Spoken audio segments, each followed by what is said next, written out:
Assalamualaikum warahmatullahi wabarakatuh. Perkenalkan, nama saya Mirna Rusliani dari jurusan Ekonomi, ditempatkan PLP di SMA Negeri 7 Tasikmalaya. Bagaimana kabarnya anak-anak? Alhamdulillah ya, pada baik. Ada yang tidak hadir, sakit apa izin? Baik, ada yang sakit ya, satu orang. Sebelum memasuki materi baru, Ibu akan menanyakan materi sebelumnya, ada yang tahu tentang apa? Oke, baik ya, materi sebelumnya yaitu persamaan akuntansi dan laporan keuangan ya. Laporan keuangan terdiri dari 3, laporan laba rugi, laporan ekuitas, dan laporan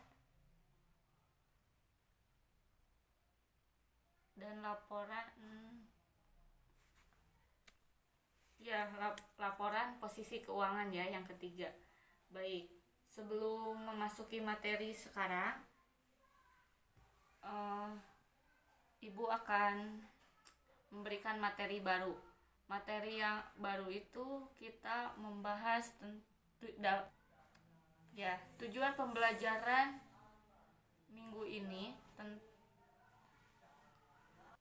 Baik, pertemuan sekarang Ibu akan menjelaskan tentang bukti transaksi pada penjualan pada perusahaan jasa.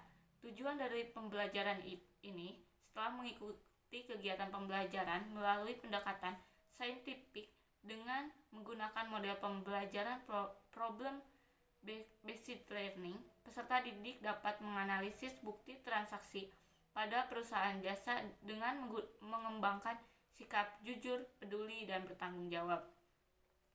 Selanjutnya Ibu akan memasuki materi ya. Materinya yang pertama itu pengertian bukti transaksi. Bukti transaksi adalah suatu bukti yang tertulis atau bukti yang autentik atas terjadinya setiap kegiatan transaksi dalam suatu perusahaan atau bisnis. Pada setiap perusahaan yang menjalankan aktivitas bisnis, tidak terkecuali perusahaan jasa, membutuhkan suatu dokumen asli yang menjadi alat untuk merekam seluruh transaksi yang terjadi. Selanjutnya, Bukti transaksi dapat dibedakan menjadi 2, yaitu bukti intern dan bukti ekstern. Internal dan eksternal ya. Yang pertama, bukti internal merupakan bukti pencatatan untuk transaksi yang terjadi di dalam perusahaan itu sendiri. Dibuat perusahaan untuk kepentingan perusahaan sendiri dan tidak berhubungan dengan pihak luar perusahaan dan biasanya berbentuk memo. Misalnya, memo yang dibuat oleh manajer bagian pembukuan berkaitan dengan penyusutan aset tetap, pemakaian perlengkapan, penggunaan bahan baku, dan pengambilan barang. Selanjutnya, bukti eksternal adalah merupakan bukti pencatatan untuk transaksi yang terjadi antara perusahaan dan pihak lain di luar perusahaan, seperti pembelian barang, penerimaan piutang, pembayaran utang, dan lain sebagainya. Misalnya, faktur, nota, cek, kwitansi, bukti pengeluaran kas, bukti penerimaan kas, bukti penjualan, dan bukti pembelian. Selanjutnya, bukti transaksi dalam proses dan kegiatan akuntansi memiliki manfaat dan fungsi, yaitu sebagai berikut. Yang pertama, dengan adanya bukti transaksi dapat mengetahui pihak yang bertanggung jawab atas terjadinya transaksi. Yang kedua, bukti transaksi menjadi media yang diberikan data informasi keuangan. Selanjutnya, bukti transaksi sebagai dasar untuk pencatatan akuntansi. Selanjutnya, bukti transaksi dapat mengurangi kemungkinan kesalahan dengan cara menyatakan transaksi dalam bentuk tulisan. Yang selanjutnya, bukti transaksi dapat menghindari duplikasi pada pengumpulan data keuangan. Beberapa contoh bukti transaksi diantaranya adalah faktur.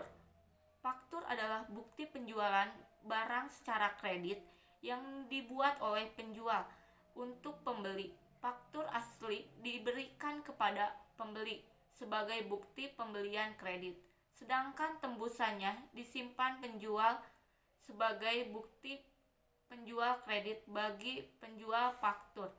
Yang dikeluarkan untuk pembelian disebut faktur penjualan, sedangkan bagi pembeli, faktur tersebut dinamakan faktur pembelian. Dalam perusahaan jasa, pada umumnya menerima faktur berupa faktur pembelian. Selanjutnya, kwitansi. Kwitansi adalah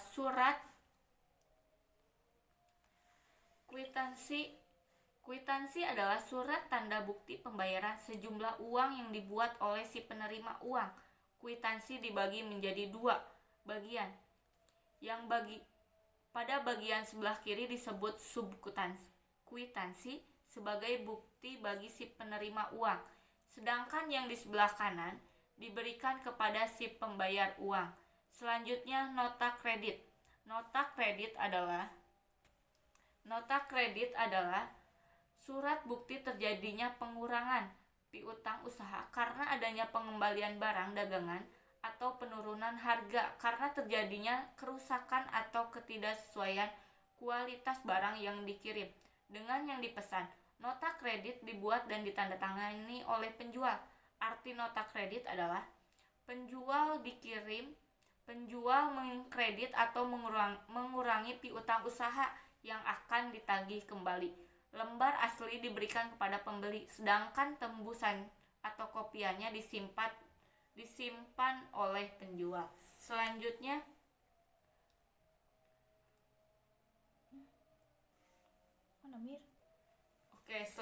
nota debit ya. Nota debit adalah surat bukti terjadinya pengurangan utang usaha karena adanya pengembalian barang dagangan atau penurunan harga yang dibuat oleh pihak pembeli. Arti nota debit adalah mendebit atau mengurangi utang usaha pembeli yang harus dilunasi. Lembar asli dikirimkan oleh pembeli kepada penjual bersamaan pengiriman kembali barang yang dibeli, sedangkan tembusannya atau kopiannya disimpan oleh pembeli sebagai arsip dan bukti pencatatan. Selanjutnya, nota kontan. Nota kontan adalah tanda bukti pembelian barang secara tunai yang dibuat oleh penjual dan diberikan kepada pembeli.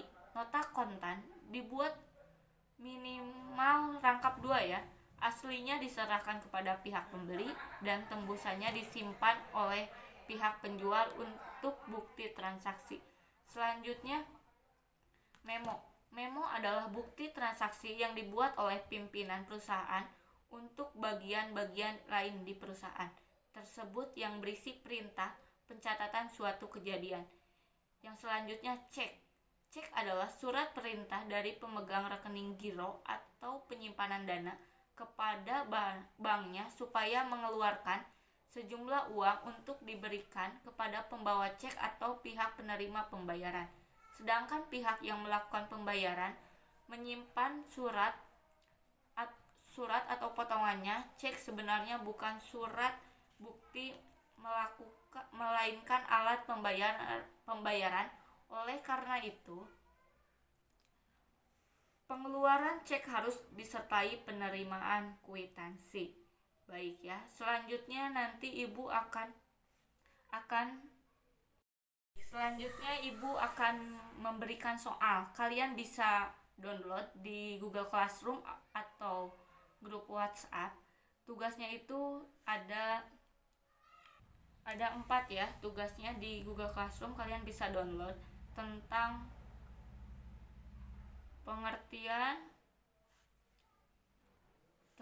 yang pertama itu pengertian bukti transaksi, yang kedua perbedaan bukti transaksi internal dan bukti transaksi eksternal. Selanjutnya, fungsi nota kontan dan perbedaan nota debit dan nota kredit ya. Itulah tugasnya, nanti kalian bisa lihat di Google Classroom atau grup WhatsApp untuk tugasnya. Mungkin pertemuan hari ini.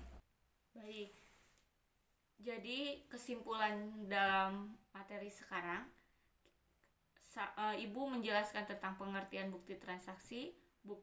Bukti transaksi yang dibedakan menjadi dua, yaitu bukti internal dan eksternal. Selanjutnya, bukti transaksi dalam proses dan kegiatan akuntansi serta manfaatnya, serta beberapa contoh bukti transaksi yang diantaranya faktur, kwitansi, nota kredit, nota debit, nota kontan, memo, dan cek ya. Mungkin kesimpulannya segitu saja. Jangan lupa kalian download di Google Classroom atau WhatsApp group untuk tugasnya ya yang Ibu berikan. Jangan lupa jaga kesehatan. Semoga di rumah kalian baik-baik saja. Jangan patah semangat untuk belajar. Minggu depan kita akan mempelajari tentang penggolongan akun ya. Mungkin sekian dan terima kasih. Wassalamualaikum warahmatullahi wabarakatuh.